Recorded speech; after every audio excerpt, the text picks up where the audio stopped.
कार्तिक मास चल रहा है अभी, तो सभी हमारे जीवन के लिए बहुत महत्वपूर्ण महीना है। ठाकुर जी का भक्ति पाने के लिए कार्तिक जो मास है बड़ा धार्मिक महीना है। इसमें आप साल भर नहीं करो तो इसी महीना में थोड़े से आप कर लेते हो, वो साल भर का बराबर आपका फल मिलता है आपको। तो कार्तिक महीने में, कार्तिक जो मास है, इसमें दीपदान करने का, दीप जलाने का क्या अर्थ होता है? सभी को मालूम है कि दीपक लाना है और बाती लगा करके, घी का बाती लगा करके और बहा देना है गंगा के तट पर, यमुना के तट पर, ठाकुर जी के चरणों में। लेकिन कार्तिक मास का दीप जलाने का एक शास्त्र के हिसाब से एक दूसरा अर्थ है। रामचरितमानस में गोस्वामी तुलसीदास जी कहते हैं कि कार्तिक मास में आप राम नाम और कृष्ण नाम ले लेते हो तो ये दीपदान से कई गुना आपको पुण्य मिलता है।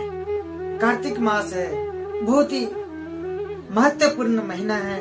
इसमें ठाकुर जी का हम नाम लेते हैं, बड़ा पुण्य मिलता है। 2 शब्द ठाकुर जी के नाम लेना चाहिए। दीपदान के अर्थ ये है, कार्तिक मास का अर्थ ये है, ठाकुर जी का नाम जप करना है। 108 माला की जप करना है, सबको करना है और कराना है। चैतन्य महाप्रभु को सब जानते होंगे। चैतन्य महाप्रभु क्या करते थे?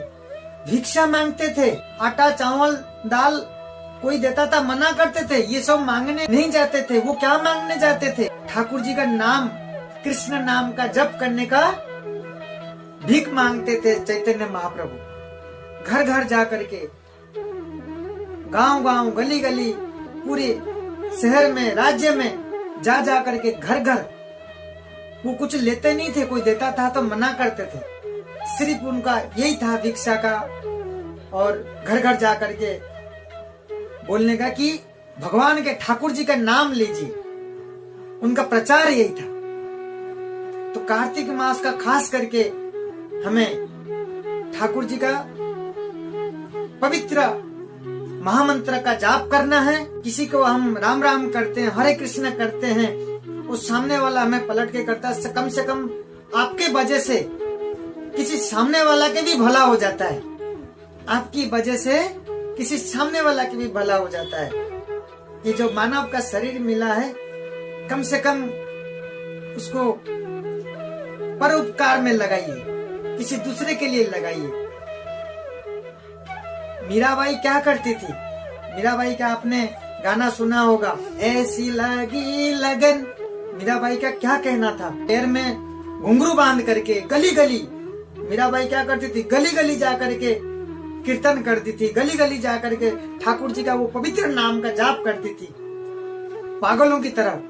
लोग पूछते थे कि आप एक जगह बैठ करके क्यों नहीं करते, वैसे गली गली पूरे गांव गांव घूम करके सब जगह क्यों करते हैं? जब लोग पूछते थे, मीराबाई क्या कहती थी कि जब मैं जाप कर रहा हूँ, मेरी जाप करके और किसी के कान में लगता है ठाकुर जी का पवित्र नाम, किसी के कान तक पहुँचती है, कोई सुन लेता है, कम से कम उसके भला हो जाता है। ठाकुर जी के उनका ऐसा सोच था। मैं इसीलिए गली गली जा करके घूम करके, इसलिए ठाकुर जी के नाम जप करके पागलों की तरह घूमती हूँ, ताकि मैं बोलने के साथ साथ, सुनने के साथ साथ, ताकि दूसरा सुन ले, किसी दूसरे के कान तक पहुँचे, कोई ताकि सुन करके कोई एक शब्द गाले, ताकि उसके भी भला हो जाए।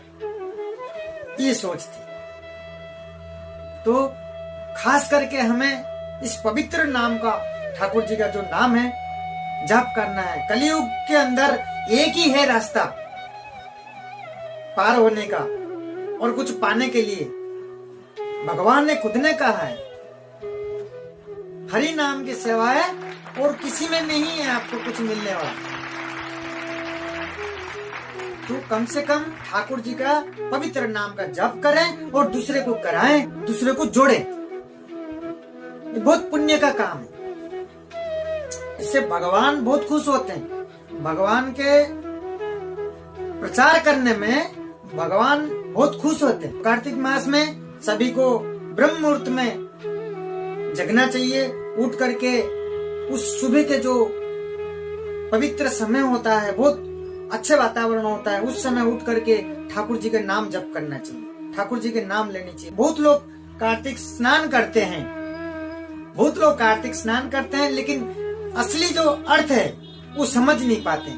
करते तो है लेकिन थोड़ा सा और कर लेते हो, आपको 100% मिलेगा। ब्रह्म मुहूर्त में उठ करके कार्तिक मास में नहा करके जो मंदिर आप जाते हैं, बस थोड़ा बहुत बस और थोड़ा जान लीजिए, ताकि आपको 100% लाभ मिले कि कार्तिक मास क्या होता है, कार्तिक मास में क्या करना चाहिए, हमें क्या करने से अपने को क्या मिलेगा। एक तरीका से ये मान लीजिए आपका इन्वेस्टमेंट है, आप जो कमाते हैं आपको जरूर फल मिलेगा, ये आपको करना चाहिए। और जो कर रहे हैं उनको जरूर मिलता है, इनको देखते हुए दूसरे को जो नहीं कर रहे हैं वो सबको करना चाहिए। खास करके कम से कम इस कार्तिक मास का तो पालन करना चाहिए।